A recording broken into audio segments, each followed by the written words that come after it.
A'udzubillahi minasyaitonirrajim. Bismillahirrahmanirrahim. Teman-teman, di video ini saya ingin memberikan reaction atau memberikan tanggapan terhadap seorang kiai yang dimana kiai ini memberikan fakta yang sangat mengejutkan, dan ini patut kalian dengar dan menyimak video ini dengan baik-baik dari awal sampai akhir. Karena apa? Isi dari pernyataan seorang kiai ini sangat relate dengan apa yang terjadi kepada para habaib ini. Dan di sini kenapa Harry Pras selalu mencari-cari kesalahan habaib? Saya tidak mencari kesalahan habaib, tetapi pernyataan mereka ini yang dimana berisi pendoktrinan, pengguluan, cerita khurafat, kemuliaan dirinya, kemuliaan tempat asalnya yaitu Tarim. Allah, sangat-sangat luar biasa gibul. Yang dimana kalau kita ke Tarim gak perlu ngapa-ngapain, pulang jadi wali. Tembok bisa jadi guru, anjing jadi wali di sana. Ada nur, dapat nur katanya. Tahu bagaimana konsepnya itu? Anjing bisa jadi wali. Allah. Bahkan di situ teman-teman, orang pekerja tambal ban pun wali. Kumisan dikit jadi wali. Bayi baru lahir, wali. Siapa yang bilang? Habaib. Dan di sini kenapa saya tidak henti-hentinya membahas habaib? Karena apa? Muhibbinnya banyak yang buta tuli. Sampai segitunya doktrin yang kalian terima. Sampai-sampai kalian menutup mata dengan kebenaran. Bahkan kalian bukan mencari kebenaran. Ketika ada suatu video kritikan terhadap habaib, kalian memberontak, mencari pembenaran. Nggak mencari kebenaran kalian, tapi mencari pembenaran. Oh banyak YouTuber-YouTuber juga yang lain, dimana ketika saya membahas habaib, dia diem anteng. Tetapi ketika ada satu celah dari saya, kesalahan dari saya, mereka langsung up. Oh, Harry Pras mengkritik Habib Rizik begini itu. Sedangkan yang lain, yang sesat-sesat daripada habaib ini, tak ada sedikit pun kalian mengomentari. Bercerita tentang Mi'raj 70 kali, kalian diem. Malaikat Atid dibuat berhenti sama kisah-kisah halu itu, kalian diem. Ketika saya sedikit saja salah, dikomplain begini. Oh, tajwidnya gak bener. Oh, gini.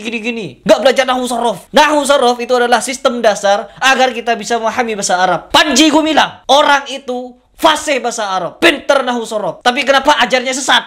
Almarhum Buya Syakur, dia profesor, doktor, pinter Nahwu Shorof. Tapi kenapa begitu pemahamannya? Mentafsirkan ayat-ayat tentang khuldi, buah khuldi. Oh, zina itu. Buah khuldi itu bukan buah yang bisa dimakan, tetapi perbuatan zina. Enak sekali ngomong. Nabi Adam berzina dengan Hawa. Terus kalau bukan dengan Hawa, dengan siapa Nabi Adam? Itu sudah lama saya reaction. Teman-teman, orang belajar agama itu bukan sejauh mana dia baca buku, baca kitab begitu. Tetapi sejauh mana dia bisa memahami isi Al-Quran dan Al-Hadis. Baca Al-Quran dan Al-Hadis dan dipahami. Berikut dengan tafsir-tafsirnya. Kita gak perlu tafsir-tafsir ulang. Sudah ada Ibnu Taimiyah, ada Ibnu Katsir, ada Ibnu Bajjah, ada beberapa ulama yang telah menafsirkan Al-Quran dan hadis itu. Gak perlu kita nafsir-nafsir lagi. Beda bab tafsir fikih dan akidah. Saya di sini berbicara tentang akidah, bukan berbicara tentang fikih. Biar kalian tahu di sini. Seenak jidat mendiskreditkan seseorang. Oh, Harry Pras mondok di mana? Bagaimana pendidikannya? Mondok berapa tahun? Panji Gumilang itu lulusan Gontor, profesor, doktor, punya pesantren, punya lembaga, punya yayasan, pimpinan Al Zaitun, santrinya berapa? 6.000-an, belum lagi yang alumni, belum lagi jemaahnya yang NII. 225.000 orang yang KTP-nya ada menjadi peserta atau jemaahnya NII. Itu profesor doktor. Pemahamannya sesat. Hafenu salam alaihim. Beragama bukan dilihat dari bagaimana dia menjadi profesor doktor, tetapi sejauh mana Al-Quran dan hadis masuk ke dalam hatinya, bisa dipahami sesuai ulama salafus soleh. Ada keempat imam mazhab, ada para tabi'in, tabi'ut tabi'in, sampai ke para sahabat, sampai pada Nabi. Begitu cara beragama. Baik, tidak perlu panjang lebar, mari kita langsung ke video. Simak seperti apa pernyataan dari kiai ini tentang oknum-oknum habaib ini yang ngalur ngidul tidak jelas. Salput. Nomor kaping kali adalah orang Arab yang datang dari Yaman, Hadramaut. Sing disebut Ba'alwi. Profesor Dr. Salahuddin Al-Bakri di dalam kitabnya Tarikhul Hadrami As-Siyasi mengatakan bahwa kaum Ba'alwi ini sebetulnya bukan asli Hadrami, bukan asli Yaman. Tapi mereka adalah berasal dari Syiah Imamiyah. Sing nurunaken Habib sampeyan niku. Milo ngajari doktrin ben seneng ning Habib, seolah-olah Habib luwih hebat ketimbang Kanjeng Nabi, ketimbang Wali Songo, luwih hebat ketimbang para nabi, para rasul. Betul. Bahkan kadang-kadang ono di doktrin Habib koyone luwih hebat sing pangeran. Buktine nopo lho? Ono lho sing ngomong kok Habib bisa nyetop malaikat Israel. Bener. Kira-kira Habib si model kayak gue ning Wonogiri ono apa ora? Ono apa ora? Nek ono ngomong ning arep sampean, ono mbanyong ning kono bisa mboyo aku bisa nyetop malaikat Israil kamplengan basisan gue Habib.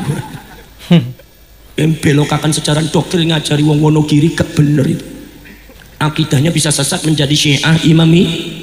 Makanya doktrinasi habaib yang ada di Indonesia itu, saudara-saudara harus ingat, itu sudah mengandung ghulat. Ghulat itu adalah kecintaan yang berlebihan terhadap Habib.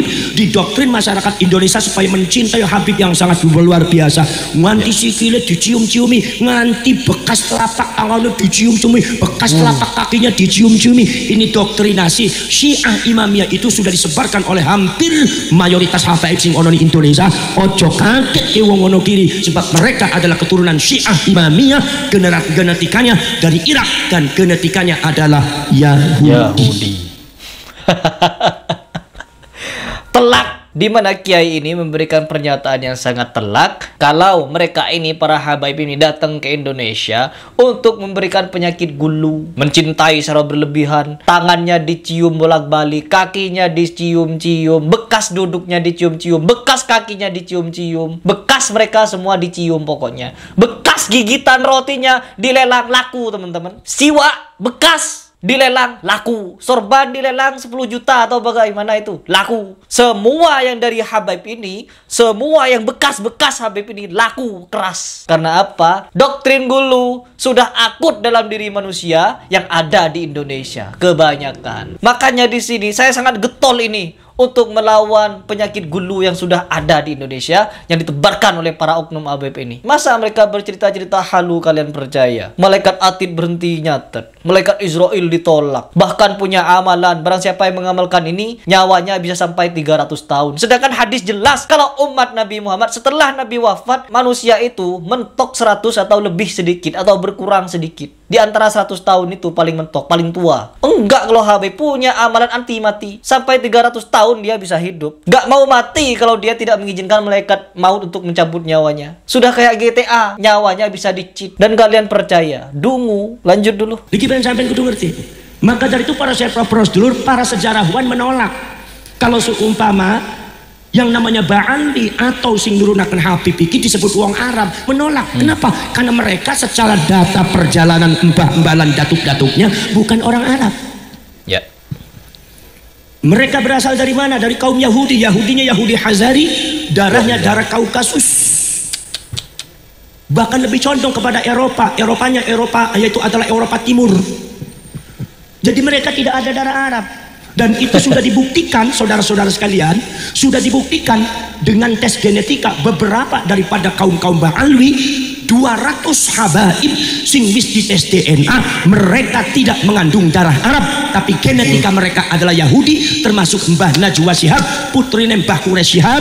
Dan niku para syekh dulur, begitu dites DNA ternyata genetika Arabnya cuma 3,4%, sangat sedikit. Mungkin dari ibunya ada yang kawin dengan orang Arab. Maka habaib menurut para sejarah batal sebagai orang Arab. Jadi lek Kanjeng Nabi ngendiko cintai orang Arab, ini maksudnya bukan habaib, karena habaib bukan orang Arab. Faham napa mboten? Faham napa mboten? Faham gak faham, sing penting mangkut-mangkut beres. Para syekh, para rasul, ini yang harus difahami oleh sampean. Ini adalah ilmu. Sampeyan tentang ini, tentang ilmu. Habaib tentang data keilmuan, tentang ilmu. Ilmu niku sifatnya Gusti Allah. Terus Imam Ghazali, ilmu iku sifatnya Gusti Allah. Tentang ilmu, tentang Gusti Allah. Sapa mawon sampean, sak pinter-pintere sampean, sak gede-gedene wong Indonesia ngelawan ilmu, gak bakal menang sampai kapanpun sampean.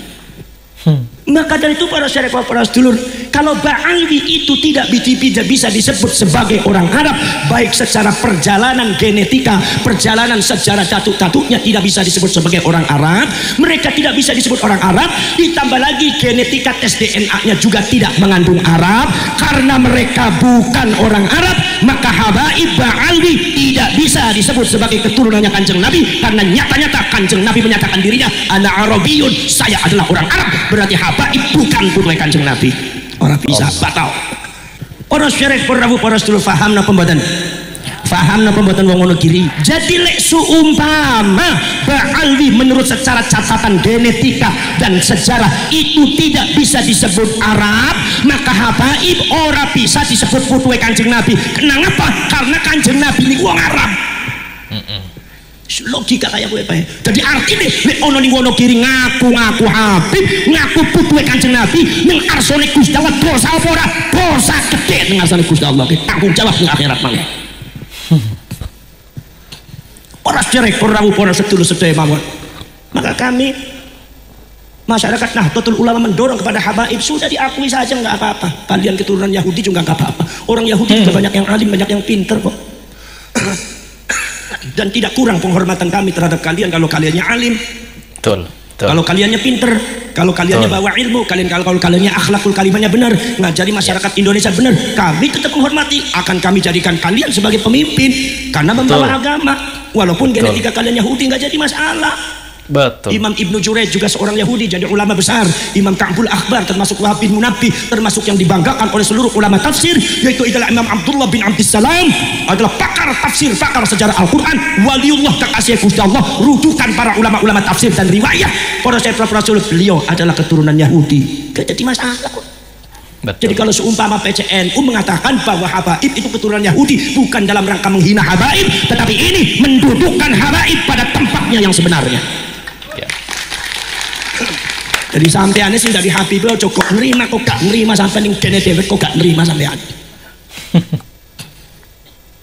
Lek kula ngendika panjenengan niku genetika Jawa, menghina apa tidak?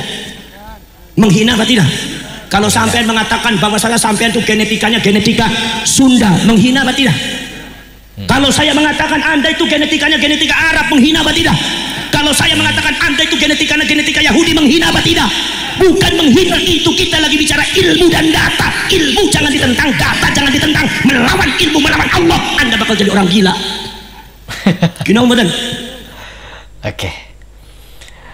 Jadi teman-teman, itu adalah pesan atau peringatan dari seorang kiai barusan, yang dimana yang dia ucapkan ya tidak bisa kita pungkiri kalau itu adalah suatu yang perlu kita pikirkan. Entah kebenarannya ini bagaimana, A atau B, yang pasti kita bisa melihat dari akhlak mereka, doktrin mereka, misi-misi mereka, dan beberapa hal yang mungkin itu berseberangan dengan ajaran Nabi Muhammad SAW.